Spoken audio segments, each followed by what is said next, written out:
मैं डॉक्टर रश्मि त्रिपाठी आपका अपने चैनल लव फाइटर्स अकेडमी में स्वागत करती हूँ। हमने अपने पिछले सेशन की वीडियो में आपको चैप्टर जो मैंने 16 स्टार्ट किया है उसका जो कि मानव से संबंधित अपराधों के विषय में है।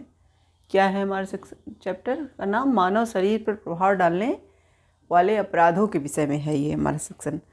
जो मतलब ये जो चैप्टर हमारा है 16 वो मानव शरीर पर प्रभाव डालने वाले अपराधों के विषय में हमको बताता है। तो ये जो हमारा चैप्टर है वो सेक्शन 299 से लेके 377 तक है।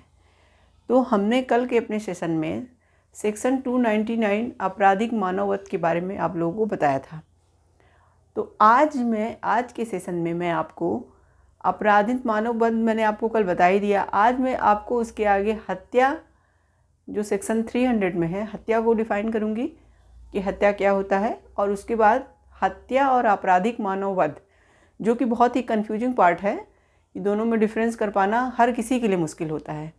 तो उसको थोड़ा आपको समझाऊंगी कि क्या दोनों में कैसे आप अंतर जान पाओगे कि कौन सा अपराध हमारा आपराधिक मानववध होगा और कौन सा हत्या होगा। और इसके साथ साथ कुछ और सेक्शंस में मैं आपको पढ़ाऊँगी। तो चलिए मैं अपना सेक्शन स्टार्ट करती हूँ। तो देखिए कि सेक्शन 300 जो हमारा हत्या को डिफ़ाइन करता है वो बैरक में क्या कहता है। कहता है सेक्शन 300 अपवादित दशाओं को छोड़कर आपराधिक मानववध हत्या है। मतलब सेक्शन 300 का जो पहला पॉइंट हमारा है वो ये कह रहा है कि जो अपवाद वाली जो दशाएं थी, जो मैंने आपको पिछले सेक्शन में जो अपवाद वाला चैप्टर पढ़ाया था, एक्सेप्शन का चैप्टर पढ़ाया था, उसमें हमने कुछ कंडीशंस ऐसे बताए थे जहाँ कि आप हत्या करोगे भी तो क्या होगा, वो हत्या आपको अपवाद के अंतर्गत आएगा। तो वहाँ आपकी हत्या से आपको छूट मिलेगी, क्योंकि आपकी दशाएं ऐसी थी कि आपने उसमें हत्या किया था, आपने जानबूझकर हत्या नहीं किया था, जो कि हमको सेक्शन 100 में बताया गया था। और हमारा सेक्शन जो कि हमें 100 में आत्मरक्षा के लिए जो प्राइवेट डिफेंस मिला था उसमें बताया गया था, और संपत्ति की रक्षा के लिए 103 में जो बताया गया था। तो ऐसे ही मतलब जो हमारे सेक्शन हैं, जैसे 106 में भी हमको बताया गया था। तो कुछ सेक्शंस ऐसे हमने एक सेक्शन में पढ़ाया था आपको कि जहाँ पे अगर आप मर्डर कर देते हैं तो भी आपको बचाव मिलेगा। तो यहाँ पे हमारा ये सेक्शन 300 है, तो पहले कंडीशन में यही कह रहा है कि अपवादित दशाओं को छोड़कर हर आपराधिक मानववध हत्या है। मतलब उन जो अपवाद हमने आपको पढ़ाया था उनको छोड़ के जो भी आपराधिक मानववध जो आप या कोई करता है वो हत्या कहलाएगी, यदि वह कार्य जिसके द्वारा मृत्यु कारित की गई हो। यानी कब हत्या कहलाएगी, तो आगे ये बताते हैं कि यदि वह कार्य जिसके द्वारा मृत्यु कारित की गई हो मृत्यु कारित करने के आशय से किया गया हो। यानी कि ये बता रहे हैं कि यदि जो हमारा कार्य है वो ऐसा कार्य हो कि हम मृत्यु कारित करने के आशय से ही वो कार्य किए हों। यानी इंटेंशन हमारा क्या हो, आशय हमारा क्या हो, मृत्यु कारित करने का ही हो। अब दूसरा वाला क्या हमारा पॉइंट बताता है, यदि वह ऐसी शारीरिक क्षति करे जिससे उसको यह बात का ज्ञान है, किसी व्यक्ति को इस तरह से मतलब शारीरिक क्षति दे, मारे पीटे या कुछ भी करे कि उसे इस बात का मतलब पूर्ण रूप से ज्ञान है कि इससे मृत्यु कारित हो सकती है। मतलब उसका आशय ये था कि वो जो व्यक्ति को क्षति कारित कर रहा है वो यह बात आशय मन में ऐसे रख के ही कर रहा था कि जो ये मैं क्षति कारित कर रहा हूँ इससे मृत्यु होना निश्चित है, संभव है। अब तीसरा पॉइंट हमारा क्या कहता है, ऐसी शारीरिक क्षति जो मृत्यु कारित करने के लिए पर्याप्त हो। यानी कि दूसरे पॉइंट में बताया कि ऐसी शारीरिक क्षति जिससे मृत्यु कारित हो जाएगी, ऐसा हमारे मन में आशय था, ऐसा ज्ञान था हमें। लेकिन तीसरा पॉइंट कह रहा है कि ऐसी मृत्यु कारित करेगा, ऐसा मतलब उस शारीरिक क्षति उसके ऊपर डालेगा कि जिससे वो जानता हो कि मृत्यु कारित हो जाएगी, निश्चित है इसकी इस शारीरिक क्षति से मृत्यु कारित होना ही है। तीसरा कंडीशन हमारा ये बताता है। चौथा बताता है यदि ऐसा कार्य करता हो कि वह जानता है कि मृत्यु होना निश्चित है। अब देखिए कोई ऐसा कार्य वो कर रहा है जिसे जान रहा है कि इस कार्य को करने से हम अगले पर्सन की मृत्यु होनी ही है, ये बात निश्चित है, अटल है। तो जैसे एग्जाम्पल के रूप में आपको समझाते हैं, जैसे किसी ने बंदूक लिया और सामने वाले व्यक्ति के ऊपर क्या किया, बंदूक धड़ चला दिया, तो वो तो ये बात जान ही रहा है ना कि मैं इसको बंदूक मार रहा हूँ, गोली मार रहा हूँ, तो ये मरेगा ही, तो वहाँ मृत्यु हो गई, तो वो मृत्युदंड का वो उसे मृत्यु कारित किया ऐसा कहा जाएगा, हत्या कारित किया ऐसा कहा जाएगा। तो यही हमारा ये जो सेक्शन 300 है उसके 4 पॉइंट द्वारा ये बताया हुआ है कि हर वो आपराधिक मानववध हत्या होगी जो ये 4 कंडीशन जहाँ पे अप्लाई होंगे। जैसे आपको एग्जाम्पल के द्वारा भी मैंने बता दिया कि बंदूक की गोली से कोई मार, धारदार चाकू से कोई किसी का गला बस रेट दिया, तो बस इन सब चीज़ों में उसको ज्ञान है, पूरी तरह से विश्वास है कि वो ऐसा कर रहा है तो वो पक्का मरेगा। या फिर उस व्यक्ति को जैसे नॉलेज हो कि अगर हम इसको इतना तेज से किसी चीज़ से मार रहे हैं, अगर वो मारेंगे तो व्यक्ति मर ही जाएगा, तो ये बात भी निश्चित है अगर वो मारा, वो मर गया तो भी हत्या कारित हुई। तो ये हमारे जो 4 पॉइंट हैं हमको यही बता रहे हैं कि किस कंडीशनों में मानववध जो है, आपराधिक मानववध, वो हत्या कहलाएगा। अब था ये है हम लोग के सेक्शन के चारों कंडीशन, क्या बताया हत्या के बारे में। अब इसके कुछ अपवाद भी हैं, 5 अपवाद ऐसे हैं हत्या में, आपको 5 अपवाद बताए गए हैं जो यह बात हमें बताते हैं कि कहाँ पे हमारा हत्या न हो करके, मर्डर न हो करके आपराधिक मानववध होगा। तो देखिए यही 5 पॉइंट हमें हत्या और आपराधिक मानववध में डिफरेंस भी बताते हैं। जब भी आपको कभी कन्फ्यूजन हो कि हत्या और आपराधिक मानववध में क्या अंतर है, क्योंकि आपराधिक मानववध को सेक्शन 299 में डिफाइन किया गया है और हत्या को हमारे 300 में, और दोनों के लिए दंड के भी अलग अलग प्रावधान हैं।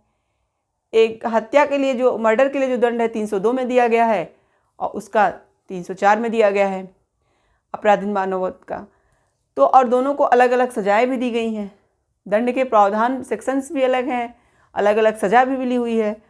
तो यानी कि कहने का मतलब है कि दोनों चीज़ें अलग अलग तो हैं, अब हम कैसे उनको समझेंगे, क्योंकि माइन्यूट अंतर दोनों में होता है।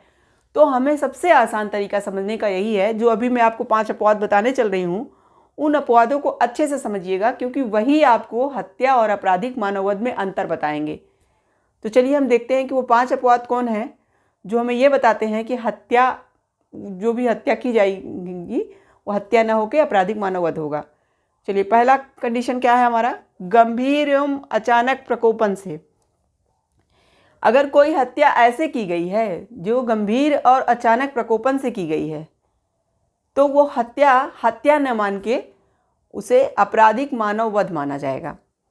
अब ये इसमें एक केस बहुत इंपॉर्टेंट है, के.एम. नानावती का case, KM. Nanavati versus Maharashtra राज्य का केस है ये केस गंभीर और अचानक प्रकोपन के लिए बहुत इंपॉर्टेंट केस है। हर बार एग्जामों में ये केस दे करके पूछ लेता है कि किस मतलब अपवादों के किस रूप में, मानववध के किस, जो आपराधिक मानववध किया जाता है वो किस मतलब कंडीशन के लिए ये अप्लाई होगा। तो ये हमारा गंभीर और अचानक प्रकोपन के लिए, मतलब कोई व्यक्ति को मान लीजिए कोई ऐसी बात मतलब है, कोई ऐसे इसके सामने मतलब घटना हो जाती है कि वो बहुत ही मतलब उत्तेजित हो जाता है और उत्तेजित हो करके कोई घटना कर देता है, तो वहाँ पे क्या माना जाएगा कि वह पर्सन हत्या नहीं किया है, वह गंभीर प्रकोपन में आकर के व्यक्ति को जो मारा है वो मानववध कहलाएगा। अब दूसरा हमारा क्या है, दूसरा है शरीर या संपत्ति की प्राइवेट प्रतिरक्षा का जो हमें अधिकार दिया गया है, जो अभी मैंने आपको भी बताया कि शरीर और प्राइवेट प्रतिरक्षा का अधिकार जो हमें मिला हुआ है कि हम वहाँ हत्या भी कारित कर सकते हैं। लेकिन कुछ ऐसे कंडीशन हैं शरीर और प्राइवेट प्रतिरक्षा के अधिकार में जो हमें सेक्शन 99 ये बताता है कि हमें उतना ही मतलब अब काम करना है जितना दायरे में आता हो। यानी कि हमें ये मतलब ये जो संपत्ति और शरीर की प्राइवेट प्रतिरक्षा का अधिकार दिया गया है वो उतना ही अधिकार का यूज कर सकते हैं जितना हमें ज़रूरी समझें। ये नहीं कि कोई आपको हल्का सा मार रहा है तो आप उसकी हत्या ही कर दो। तो ये सेक्शन 99 में पहले ही बता दिया गया था। वही ये कह रहा है कि कोई व्यक्ति संपत्ति और प्राइवेट प्रतिरक्षा या शरीर की प्राइवेट प्रतिरक्षा के अधिकार में जब उस अधिकार के बचाव के लिए कोई ऐसा कार्य कर बैठता है जो हत्या के रूप में मानी जाए, मतलब अगर उसे वो कार्य नहीं करना था वो मतलब ज़्यादा ही कर दे, जितना उसको करना चाहिए उससे वो न करके और ज़्यादा ही कर दे, तो वहाँ पे अगर हत्या कर देता है उस कंडीशन में, तब उसे हत्या न मान के आपराधिक मानववध कहा जाएगा, क्योंकि उसका इरादा तो वैसा नहीं था, लेकिन कुछ कंडीशंस ऐसे आ गए जिसके कारण उसने क्या कर दिया, हत्या कर दिया। तो इसीलिए वहाँ पे उसको आपराधिक मानववध का अपराध करेगा कहा जाएगा, हत्या न करके। जैसे कि मान लीजिए आपके घर में कोई लूट करने आया या चोरी करने आया, समझिए, तो जो चोरी करने आया आपके घर में और कुछ ऐसी कंडीशंस हो गई कि चोर जैसे भाग रहा है और आप चोर को रोकने के चक्कर में किसी ऐसी चीज़ से उसको मारते हैं। आपने सोचा कि वो मारेंगे तो हो सकता है वो गिर जाए और मैं उसे पकड़ लूँ, और क्या होता है कि वो उसको लग जाए और वो मर जाए। तो यहाँ आपने एक्सेस में काम कर दिया, यानी कि अपने बचाव में जो चीज़ें आपको करनी थी उससे आप बढ़ के कर दिए। तो आपने वहाँ हत्या कर दी, जब चोर की तो हत्या कर दी, तो वहाँ पे आपको तब वहाँ हत्या का दोषी न मान के आपराधिक मानववध का दोषी माना जाएगा, क्योंकि आपकी कंडीशन ऐसी आई थी कि आपको जो ऐसा काम करना पड़ा हत्या वाला, नहीं तो आप ना करते। तो ये हमारा दूसरा अपवाद यही कहता है। अब तीसरा क्या है, लोक सेवक द्वारा विधि द्वारा दी गई शक्ति। जैसे लोक सेवक है कोई, उसे जो विधि द्वारा शक्ति दी गई है, यानी कि लोक सेवक अपने कर्तव्य के निर्वहन में जो उसको शक्तियाँ प्राप्त है उसको करने के लिए, मतलब अपना काम मान लीजिए कर रहा है, और कुछ ऐसा आ गया कि लोक सेवक उससे बढ़ करके हत्या भी कर दे। ऐसी कंडीशन आ गई कि लोक सेवक को हत्या भी करनी पड़े। तो मान लीजिए लोक सेवक ने अपने बचाव में ही, मान लीजिए 2 लोक सेवक हैं, दोनों काम करने के लिए गए और वहाँ पे देख रहे हैं कि मतलब कुछ लोग ऐसे गंभीर चीज़ों से लोग दूसरे लोक सेवक को मारने के लिए आते हैं। तो ये उस पहले लोक सेवक के बचाव में उसको मार डालते हैं, जबकि इनका ऐसा इरादा नहीं था, लेकिन इन्होंने देखा जब कि अगर हम इसको नहीं बचाएंगे तो ये उसको मार डालेगा, तो इससे अच्छा है कि मैं ही इसको मार डालूं। तो वहाँ कंडीशन कुछ ऐसा था जो उसको नहीं करना चाहिए, फिर भी उसने ऐसा कर दिया अगले पर्सन के बचाव में। तो वहाँ पे उसे क्या होगा, उसे भी हत्या करना करके आपराधिक मानववध का अपराध माना जाएगा। तो हमारा ये जो तीसरा कंडीशन है, लोक सेवक द्वारा विधि द्वारा दी गई शक्ति से आगे बढ़ जाना, यानी जितनी उसे शक्ति मिली थी, जितनी शक्ति का उपयोग वो कर सकता था, उससे ज़्यादा वो आगे बढ़ गया। अब हमारा चौथा था, अचानक झगड़ा जनित आवेश की तीव्रता में हुई हो। मान लीजिए 2 व्यक्ति आपस में लड़ाई झगड़ा कर रहे हैं और कुछ ऐसे मुद्दे आ गए कि इतनी गर्मागर्मी हो गई कि आवेश में आके एक व्यक्ति ने दूसरे व्यक्ति को मार दिया। तो जब आवेश या झगड़े के उसमें उग्र होकर के जब मारा जाता है, तो वहाँ पे भी आपको हत्या न करके आपराधिक मानववध कहा जाएगा, क्योंकि वहाँ आपका इरादा नहीं था, लेकिन ऐसा माहौल बन गया या ऐसी चीज़ें हो गई कि आपसे लग गया, उसको झगड़े में उत्तेजित होकर चोट लग गई तो वो मर गया, तो वहाँ हत्या न मान के तब आपराधिक मानववध माना जाएगा। और 5वां जो कंडीशन है, जिसकी मृत्यु कारित की जाए वो 18 वर्ष से अधिक का हो और अपनी सहमत से मृत्यु कारित करवाए। अब देखिए जो हमारा 5वां कंडीशन है वो क्या कहना चाह रहा है, वो ये कहना चाह रहा है कि ऐसे कंडीशन में अगर आप मृत्यु कारित करते हो, जो व्यक्ति आपको मृत्यु कारित अपनी खुद की मृत्यु कारित करने की सहमत दे रहा है और उसकी उम्र क्या हो, 18 वर्ष से ज़्यादा हो, तो 18 वर्ष से ज़्यादा उम्र के व्यक्ति ने अगर आपको ऐसी सहमत दी है कि आप उसकी मृत्यु कारित करें, अगर आप मृत्यु कारित कर देते हैं, तो वहाँ पे भी उसको हत्या न मान के आपराधिक मानववध समझा जाएगा। अब कैसे, एग्जाम्पल के तौर पर आप समझाते हैं। जैसे कि 2 पर्सन थे, दोनों क्या थे, एक केस था कोई, उसी का मैं आपको एग्जाम्पल बता रही हूँ। 2 पति पत्नी थे। पति क्या करते थे, लोक सेवक आयोग की यानी पीसीएस वगैरह की तैयारी, आईएएस की कर रहे थे। तो क्या हुआ कि बहुत दिनों से वो कंपटीशन की तैयारी कर रहे थे, लेकिन उसमें वो सफल नहीं हुए। तो वो बहुत ज़्यादा अपने आप को बहुत परेशान होके, बहुत वो होकर के उन्होंने कहा कि मैं आत्महत्या कर लूँगा। तो उनकी पत्नी अपनी पत्नी से सब बातें शेयर कर रहे थे। तो उनकी पत्नी ने कहा कि आपके बिना मैं भी नहीं रह सकती, ऐसा करिए कि आप आज मैं जो खाना बनाऊँगी उसमें मैं जहर मिला देती हूँ, और हम दोनों क्या करिए, पहले आप मुझे खिलाइए क्योंकि मैं आपको मरता हुआ नहीं देख सकती, फिर जब मैं मर जाऊँ तब आप उसको खा लीजिएगा और आप भी मर जाइएगा। तो यही दोनों लोग, उसकी पत्नी ने इस बात की सहमत दिया कि आप मुझे भी मारिए अपने साथ। और उसकी पत्नी वयस्क थी ही, 18 से ज़्यादा साल की थी ही।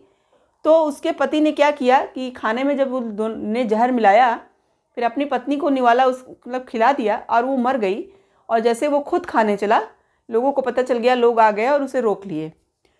तो यहाँ पे जब उस पर्सन को हत्या का दोषी न मान के आपराधिक मानव वध का दोषी माना गया, क्योंकि कोर्ट ने कहा कि इसकी पत्नी ने इसे सहमत दिया था और इसकी उम्र 18 वर्ष से ज़्यादा थी।